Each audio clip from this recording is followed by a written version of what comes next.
Bonjour et bienvenue sur le podcast IMT Minalbi et Minalbi Alumni. Aujourd'hui, nous allons parler d'un sujet hautement important. Bon, comme les autres sujets, me direz-vous, mais là, ça va toucher la carrière de chacun et donc tout le monde. On va parler des clés pour définir sa voie professionnelle. Et oui, car nous sommes dans un monde complexe où les gens demandent de plus en plus un sens au travail. L'informatisation de notre société pousse à un modèle du cerveau d'œuvre plus que de main d'œuvre. On va donc tenter d'y voir un peu plus clair ensemble sur comment définir sa voie professionnelle. Et donc nous avons aujourd'hui avec nous Christine Arancé côté IMT Minalbi. Bonjour Bonjour. Christine. Bonjour, merci. Voilà, donc Christine est chargée d'enseignement professionnalisation sans sciences humaines et elle s'est occupée pendant de longues années du service carrière à l'école, c'est comme ça que je l'ai connue. Et nous avons Sébastien Marty, côté alumni. Bonjour Sébastien. Bonjour Olivier, bonjour à tous. Bonjour, donc Sébastien est un alumni de l'année 2000. Il est consultant et intervenant à l'école pour l'enseignement des savoir-être. Donc juste avant qu'on démarre, ce serait bien quand même de vous présenter un peu plus à la fois rapidement mais un peu plus en profondeur. Donc allez-y, présentez-vous. Donc Christine, est-ce que tu peux nous dire qui tu es, ce que tu fais rapidement, s'il te Voilà, plaît. alors moi j'ai un parcours plutôt, on dira, sciences humaines et sociales, avec une formation en psychologie sociale du travail. Et j'ai commencé ma carrière professionnelle dans la gestion de carrière, avec notamment le reclassement des salariés licenciés économiquement, puis pour prendre, comme Olivier a pu le dire, le service emploi-carrière de l'école des mines d'Albi, où j'ai accompagné les premières promotions à trouver de l'emploi et à s'insérer et parfois à se réorienter. Voilà. Et depuis une dizaine d'années maintenant, j'ai évolué professionnellement, et changé d'orientation professionnelle en devenant chargée d'enseignement et où je suis en charge de la professionnalisation des ingénieurs. Et ça passe par tout ce qui va relever du développement personnel avec la connaissance de soi, plus tout ce qui est connaissance de l'entreprise avec son fonctionnement et surtout sur une approche humaine et sociale de l'entreprise et également tout ce qui va être préparation à l'insertion professionnelle en plus de la gestion du stage opérateur. Génial, merci Christine, c'est top. Et toi Sébastien, présente-nous un peu ton profil, s'il te plaît. Je suis donc Sébastien Marty, je suis un IFI 2000, j'ai fait l'option pharmacie. Donc j'ai une carrière que je vais peut-être qualifier de non rectiligne. Donc j'ai débuté ma carrière dans l'ingénierie technique, alors un petit peu en pharmacie et surtout dans le pétrole. Après quelques années, j'ai évolué en faisant du conseil en investissement pour des grands projets dans l'énergie, dans la pétrochimie. Donc, je travaillais pour des banques d'investissement à Londres. Après quelques années, j'ai changé à nouveau de métier et de secteur. J'ai géré une unité d'affaires au Canada dans le génie civil et dans la gestion des risques. Donc, c'était à la fois technique, des techniques un peu loin de la pharmacie, là. Donc, à la fois technique, mais aussi la stratégie pour la business unit, le commercial, et puis le management au quotidien, donc les projets, les équipes. Suite à ça, je suis retourné à Londres, j'ai fait de la gestion de projet, j'ai créé une unité d'affaires dans la société dans laquelle je travaillais pour servir le service d'industrie financière à nouveau à Londres. Et depuis quelques années maintenant, j'ai changé à nouveau dans un autre secteur. Je m'occupe de business units à Londres, en Australie, au Canada, en Espagne. Donc, je suis en charge de la stratégie, du budget, du business développement, des projets, tout ce qu'il y a à faire. En parallèle de tout ça, de ma vraie carrière officielle, j'ai créé 2 entreprises. Une dans les sites web et une autre en conseil, dans lesquelles je ne travaille pas. Je ne travaille plus, on va dire. Mais bon, c'est d'autres expériences en parallèle. Donc voilà, donc une carrière assez non linéaire, atypique peut-être, je ne sais pas. Donc plusieurs métiers, plusieurs secteurs, et je vais pouvoir m'appuyer sur ces expériences pour parler du thème d'aujourd'hui. Excellent, bravo, merci Sébastien. Donc, si on peut, on va au cœur du sujet d'entrée de jeu. Peut-être Christine va commencer. C'est comment toi, tu définirais, Christine, sa voie professionnelle aujourd'hui? Comment est-ce que tu préconises des outils, des techniques? Comment on peut définir aujourd'hui sa voie professionnelle, en fait? Alors, définir sa voie professionnelle, c'est déjà commencer par apprendre à savoir qui je suis et qu'est-ce que je veux pour moi et pour mon avenir. Et donc, s'inscrire dans la construction du sens de soi pour pas faire des erreurs et avoir la grande crise à 30 ans en disant oh, mon Dieu, qu'est-ce que j'ai fait, je suis pas heureux. Donc pour moi, bon, voilà, construire son projet professionnel, c'est se dire que tous les matins, quand je m'en vais, je me lève, je suis contente de me lever pour aller bosser et je trouve que la journée est trop courte pour rentrer à la maison. Donc voilà, c'est ce que moi j'ai appliqué pour moi. Donc voilà, je porte. Alors est-ce que c'est bien? Je ne sais pas. Donc ça est passer par ça et donc savoir où sont ses motivations profondes et donc notamment c'est un continuum sur les 3 années, avec la première année où on va beaucoup plus centrer les élèves sur eux-mêmes, la deuxième année apprendre à découvrir plutôt ses forces et ses talents, et puis la dernière année, les enjeux sont forts en termes d'insertion professionnelle, donc on va être plutôt tourné sur la préparation à la recherche du stage de fin d'études qui est très corrélé avec le premier emploi. Voilà. Alors on utilise quelques outils, mais c'est pas forcément facile à mettre en œuvre.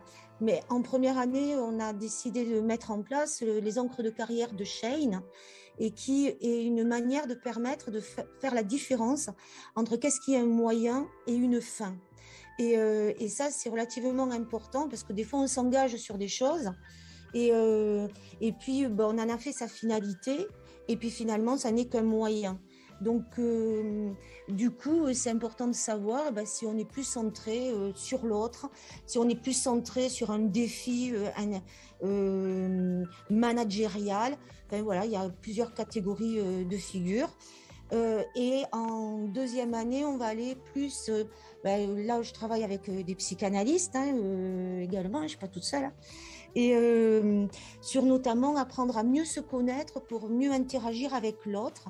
Et donc, ça passe par les traits de personnalité.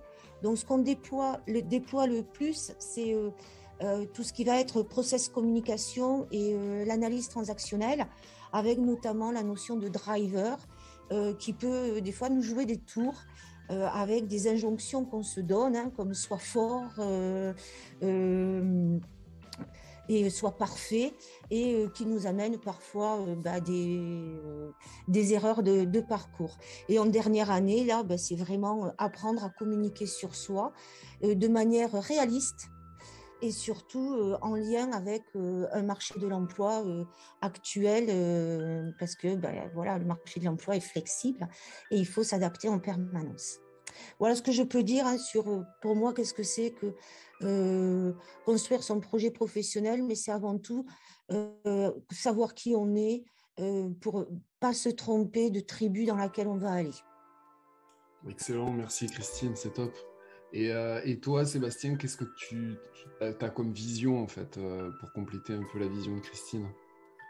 Alors, je suis complètement d'accord avec Christine, c'est savoir se connaître soi, savoir aller travailler dans ce qui va nous intéresser. Et ce que j'ai, moi, noté, plutôt jeune et en mûrissant, ou en vieillissant, je ne sais pas quel est le bon mot, mais je trouve qu'il y a beaucoup de gens qui sont finalement de personnalités qui vont être plutôt orientées objet, process, et d'autres qui vont être plutôt orientées personne. Et ça, c'est peut-être plus facile au début de sa carrière de savoir qu'est-ce qui le motive. Si on est orienté objet, on va être intéressé par la technique, par le résultat, le process, etc. Et finalement, l'humain, la personne, ça va être un outil pour atteindre cet objectif. Et lorsqu'on est orienté personne, c'est peut-être l'opposé. Donc, on est intéressé, motivé par la collaboration, par la bonne entente des personnes, etc. Et la technique, finalement, est un outil. Suite à conversation récente avec Christine sur autre chose, sur l'école, le bâtiment de l'école. Je me suis dit que finalement, c'était peut-être un bon exemple, le bâtiment de l'école, où on a une façade qui est assez, je me souviens de la façade, assez grandiose. On a cette alternance de vitres et de colonnes en briques, cette façade qui ondule, cette grande canopée. Donc, c'est magnifique à voir, c'est très joli. Donc, ça, c'est on va dire une orientation objet, un résultat. Pour l'utilisateur, donc, par contre, on ne sait pas trop nécessairement où est l'entrée, elle n'est pas particulièrement visible. Il y a peut-être pas d'espace extérieur pour utiliser cette façade autre que pour la voir. Et j'ai visité récemment la cité radieuse de Le Corbusier, où lui, à l'extérieur, c'est particulièrement moche. C'est un jugement, je ne devrais pas dire ça. Donc, à l'extérieur, c'est du béton, c'est pas particulièrement élégant. Mais par contre, il a dimensionné ça en disant que c'est basé sur la morphologie de l'humain, l'utilisateur. Et il avait dit, ça m'est complètement égal à quoi ça ressemble à l'extérieur. Ce qui compte, c'est comment les gens vont y vivre à l'intérieur. Et donc, on peut avoir une même profession, hein, finalement, dans ces deux cas, c'est l'architecte, mais des approches complètement différentes et donc des résultats complètement différents. Donc, si on applique cette dichotomie, hein, orientation objet, orientation personne, on peut voir que pour un ingénieur, un jeune ingénieur, qu'est-ce qui nous motive? Est-ce que c'est plutôt la partie technique ou plutôt la partie personne? Et donc, du coup, je pense que les savoir-être à développer, suivant les profils qu'on est, vont être différents. Et donc, il faut développer des savoir-être peut-être plus en accord avec ce qui nous manque. Lorsqu'on est orienté objet, peut-être la collaboration, la communication, la créativité, parce qu'on est intéressé par le résultat. Et lorsqu'on est plutôt orienté personne, ça va être plutôt le leadership, l'intelligence émotionnelle, évidemment, tout ce qui est gestion de conflits, l'écoute, l'empathie, etc. Donc, qui vont pouvoir nous aider à améliorer, à accompagner ce profil que l'on a. Et donc, ça, c'est peut-être une bonne idée simple à nos jeunes étudiants à définir quels sont leurs profils par rapport à ça. Justement, j'avais envie de vous poser une question. Ça me fait penser à l'enjeu des soft. On parle beaucoup des soft skills, donc du savoir-être, en fait.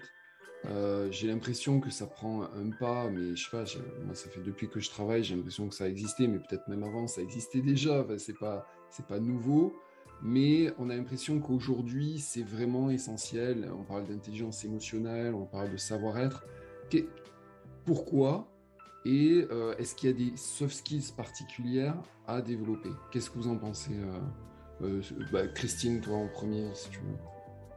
Moi, je dirais, parce qu'ils travaillent, comme tu avais précisé tout à l'heure, ils sont dans un monde complexe, ils sont dans un monde complètement mondialisé, et donc s'introduit la notion d'interculturalité, de diversité.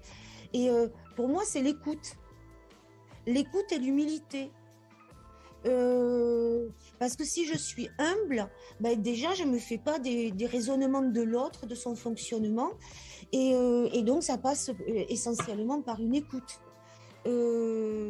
Donc pour moi, ça c'est les plus fondamentales. Après, si on se met du point de vue de l'entreprise, qu'est-ce qu'elle veut? Elle veut des salariés engagés et qui engagent les autres. Alors effectivement, la notion de leadership arrive, bien que semblerait que dans les nouveaux baromètres des soft skills, le leadership n'est plus premier.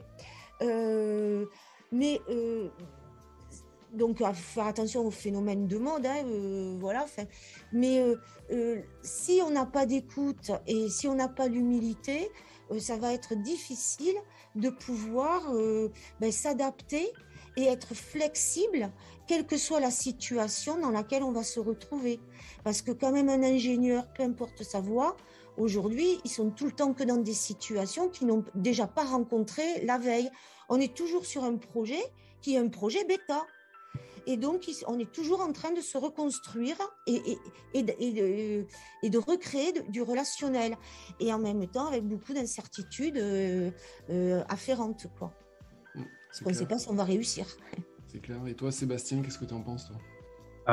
Je pense qu'effectivement, on parle de plus en plus des savoir-être. Et à mon époque, fin des années 90, on avait déjà, un peu pas sous ces termes peut-être, mais on avait déjà une petite couche à l'école. Et maintenant, c'est de plus en plus à l'école de Minalbi, mais à d'autres endroits, les savoir-être arrivent et font partie du cursus intégralement comme les aspects techniques.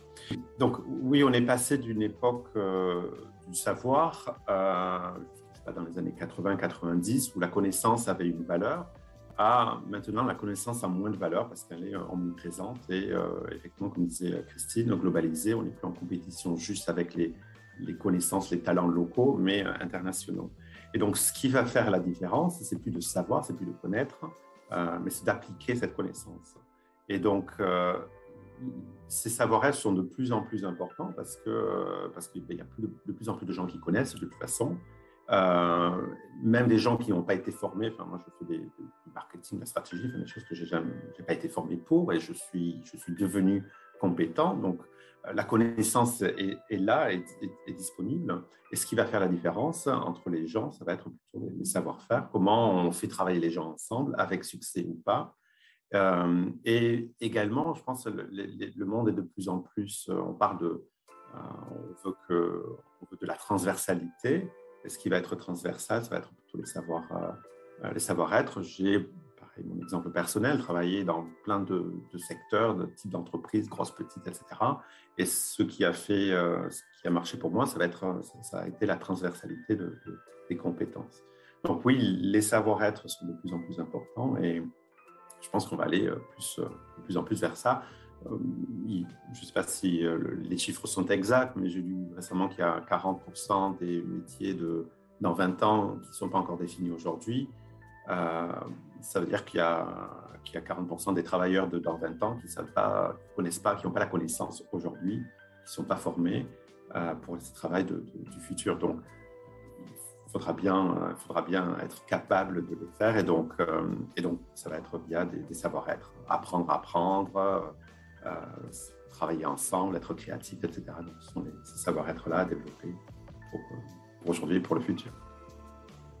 Juste, l'APEC, dans une de ses études, disait que les compétences techniques ou les compétences générales, à l'époque, elles étaient valables entre 10 et 15 ans avant de les renouveler.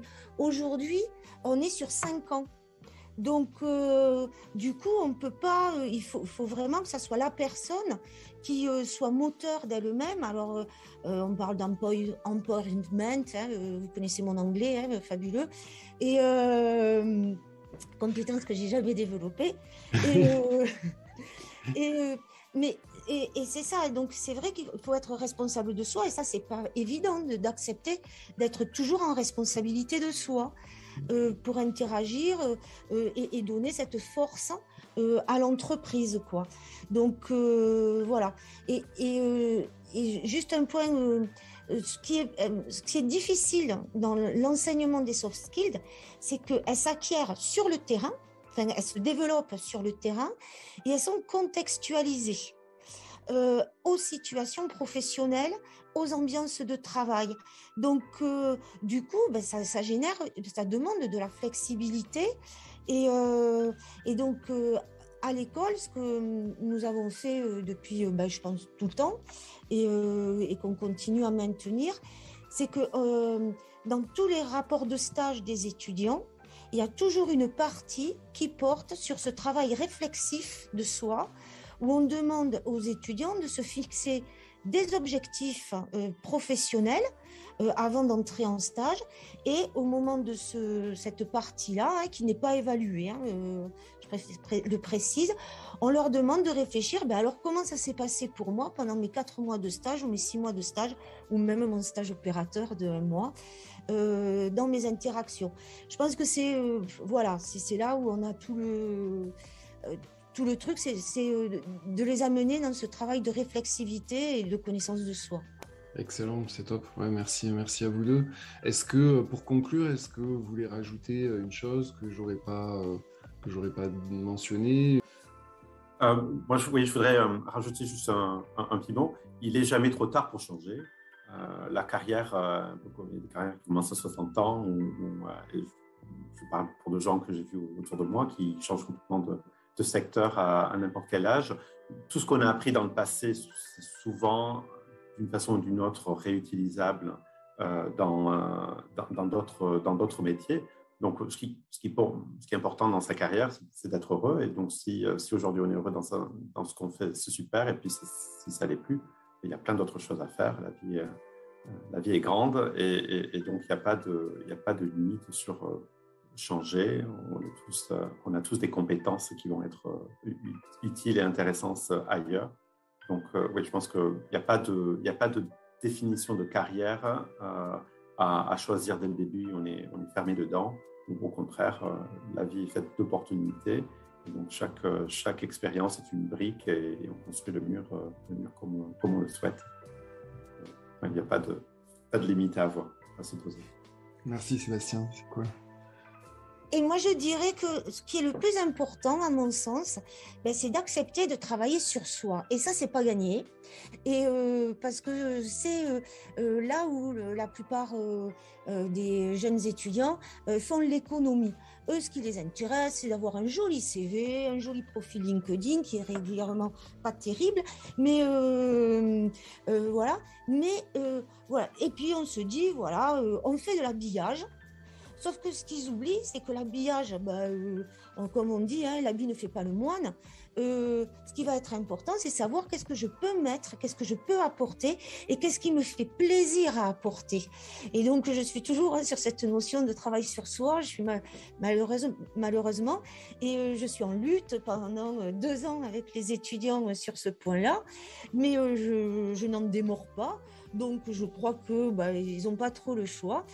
Et ce que disait Sébastien, l'histoire de faire un rapport d'étonnement.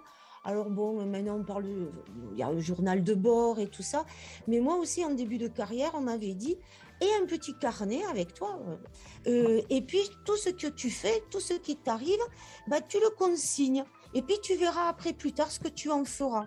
Et j'avoue que quand on travaille, les choses vont tellement vite, qu'en relisant mon carnet quelques années plus tard, j'ai découvert que j'avais fait des choses et je ne m'en souvenais même pas. Et en plus, des choses qui m'avaient énormément plu. Et donc, c'est pour ça que ce que disait Sébastien, garder cette notion de toujours tracer ce que l'on fait, et c'est ce qui va permettre de rebondir, parce qu'on est à 70% dans son métier, au quotidien, mais on fait des petits trucs à côté. Et des fois, c'est dans ces petites choses d'à côté qu'on va retrouver une reconversion professionnelle en se disant, mais ça, c'était super quand même.